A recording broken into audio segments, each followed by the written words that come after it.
शिरपूर तालुक्यातील जळोद गावात असलेल्या खानदेश कन्या स्वर्गीय स्मिता पाटील शैक्षणिक संस्था संचलित किसन पाटील अनुदानित प्राथमिक आश्रमशाळेचे तत्कालीन संचालक मंडळाने संस्थेचे खोटे बनावट आणि शासनाची दिशाभूल करणारे कागदपत्र अप्पर आयुक्त नाशिक विभागाला सादर करून मोठी फसवणूक केल्याचा गंभीर आरोप आहे। या माध्यमातून त्यांनी 4 वर्षांच्या कालावधीसाठी तब्बल 2,10,00,000 रुपयांपेक्षा जास्त इमारतींचे भाडे काढून घेतले आहे।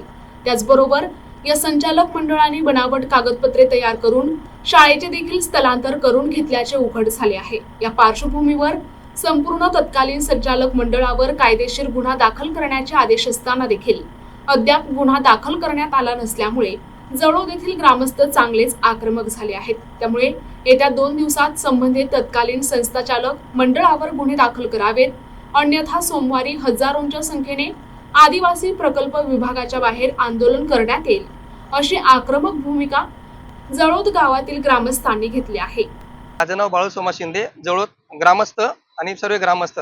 आरोप असा आहे आमच्या संस्था चालकावर असा आरोप आहे आमच्या गावकऱ्यांचा की त्यांनी एकदम खोटे बनावट कागदपत्र करून पेशा क्षेत्रातलं गाव असताना सुद्धा पेशा क्षेत्राचा उल्लेख न करता त्यांनी अधिकाऱ्यांच्या आर्थिक देवाणघेवाण करून संगमताने ती शाळा खोटे पूर्ण डुप्लिकेट कागदपत्र पुरावा करून शाळा हस्तांतर करून घेतली आणि प्रचंड प्रमाणात आमच्या आदिवासी मुलांचे नुकसान होतं आमचा आरोप। आणि त्याच्यानंतर आर्थिक देवाणघेवाण करून खोटे पुरावे खोटे कागदांच्या अधीन त्यांनी कमीत कमी 2-2.5 कोटी रुपये डुप्लिकेट पुरावे जोडून सुद्धा कागदपत्र करून भाडं सुद्धा वसूल केलेलं आहे शासनाकडनं आणि शासनाचे पूर्ण प्रकारे नुकसान केलेले आहे आणि फसवणूक केलेली आहे आणि गावकऱ्यांची पण फसवणूक केली आहे। आमची प्रशासनाला एवढी विनंती आहे आणि आम्ही वरिष्ठ स्तरावर पुरावे कागद पूर्ण पुरवून सुद्धा वरिष्ठ कार्यालयाचं आदेश पत्र येऊन सुद्धा यांनी प्रकल्प कार्यालयाने गुन्हा दाखल केला नाही।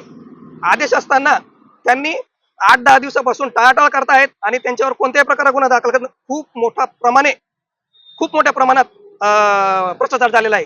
पेसा क्षेत्रातून जेव्हा ती शाळा नॉन पेसामध्ये निघते आदिवासी शिक्षकांचे पूर्णप्रमाणे नुकसान होते, आदिवासी मुलांचे नुकसान होते आणि दुसरं ओपन कॅटेगरीचे लोक लागतात।